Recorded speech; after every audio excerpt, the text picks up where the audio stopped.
Và ngay sau đây xin được mời quý vị, chúng ta sẽ cùng đến với phần biểu diễn nhạc sôi động trên hệ thống loa ca live và công suất Cora. Hãy quay cùng chúng tôi mọi người nhé. Let's go!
phần demo của thương hiệu loa KİêN và công suất Cora.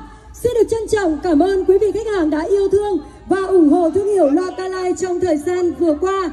Và xin được cảm ơn những tràng pháo tay của tất cả anh em 37 đã dành cho chúng em với phần demo vừa rồi. KİêN xin chào và hẹn gặp lại. Thank you. Wow, và bây giờ xin mời